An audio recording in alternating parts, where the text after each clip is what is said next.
Yo, what's going on, guys? Mush back at it with another video. It's been a while since I did a video. I got a horrible cold a few days ago. You guys might be able to tell by the sound of my voice, I'm still recovering from it. Celebrated my 21st birthday as well. That definitely didn't help. But yeah, I am looking to get back into the swing of things on making commentated videos on this channel. You guys saw some footage of Destiny 2 and whatnot, but want to get back to making some commentated videos. Feel pretty good now, and I thought it'd be a great idea to get back and do top 5 best PC game deals of the week. Missed out on it last week. So I definitely want to get back to doing this because there are some great deals, a great Humble Bundle, good deals on Steam, and some other deals on Amazon of all things too. So let's get right into this with number 5. Number 5, we've got a new Humble Bundle. The Humble Jumbo Bundle 9 is really good. I'll go over it real quick here. The pay $1 or more tier will get you the Flame in the Flood, Infested Planet, and Human Fall Flat. I know the Flame in the Flood is very good. Haven't played the other two, so I can't speak on those. The Beat the Average is only $4.94, and that's because the bundle just started. Usually over time, the Beat the Average does go up. So if you are interested in the Beat the Average tier, I would recommend getting it as soon as possible before it goes up to like $7 or $8. But this tier is very good. It'll get you Verdun, Samaros 3, as well as Warhammer End Times Vermintide, which by the way, Vermintide just had a sequel announced, so now's not a bad time to experience that game.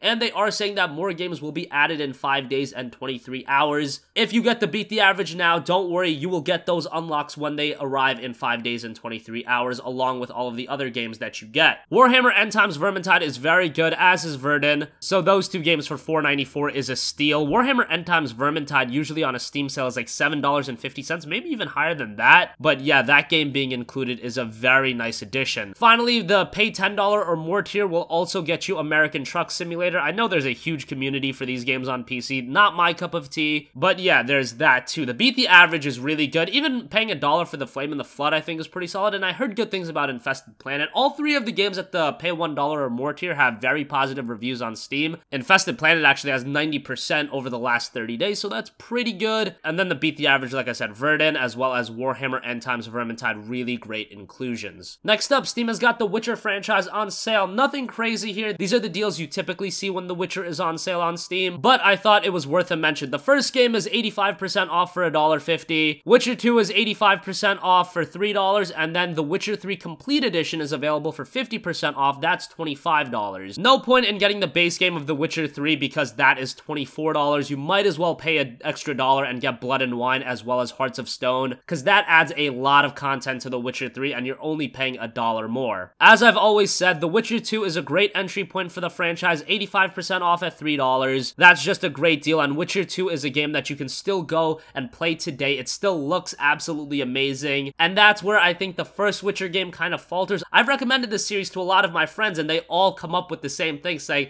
oh my god, we cannot play the first Witcher game, but then when they jump into The Witcher 2, it gets a lot better, from the controls, visuals, all that kind of stuff. I just think The Witcher 2 is the optimal starting point for the series. If you want to jump right into The Witcher 3 and get that big open world experience, you can do that as well. For $25, that game is absolutely worth it. I just think about those of you that want to get the cheaper option, and you want to get a pretty good game, and you want to have some background information before jumping into The Witcher 3, then The Witcher 2, I think, is still very much well worth it. For those of you that already own The Witcher 3, you can also get the expansion pass 50% off for $12.50. That'll get you Blood and Wine and Hearts of Stone, and those two expansions are very good, so for that price, I think that's worth it as well for those of you that already own the game. Next up, over on GOG, to celebrate the release of Ys 7 on PC, they've got every single Ys title on sale: Ys 1 and 2 Chronicles, Ys Oath and Felghana, Ys Origin, as well as Ys 6. Ys 7 is on sale. It's 10% off since it just released. All the other ones have a deeper discount: $4.50 for 1 and 2 Chronicles, $4.50 for Oath and Felghana, $6 for Ys Origin, and then $6 for Ys 6. These are very good Japanese RPGs. I know that all my subscribers aren't into JRPGs, but for those of you that are into them and you haven't played the Ys games, they are very consistent, very good, and Ys 8 is coming out next month. It's been getting really good reviews, so now might not be a good time to freshen yourself on the franchise if you are interested in that game, and you're getting them very cheap over on GOG. Next up, number 2, we've got Mafia 2 on Steam, 75% off, down to $7.50. Once again, this isn't the cheapest Mafia 2 has ever been. I believe it's actually been cheaper on like bundle stores during that crazy summer sale, but you're not gonna see a sale like that for a while, so if you want to play Mafia 2, $7.50 is a really good deal, and I think Mafia 2 is a better game than Mafia 3. It's a more linear, contained experience, but that's what Mafia should be. Mafia excels at creating that atmosphere, that contained story, story, character development, things like that, and all those kinds of things really get lost in an open world setting. So Mafia 2 I just thought was the pinnacle of the series, and yeah, it's a really good game, great characters, engaging story, and just a really good experience, and one of those games that have been forgotten about over the last few years, but really it shouldn't be. It's a great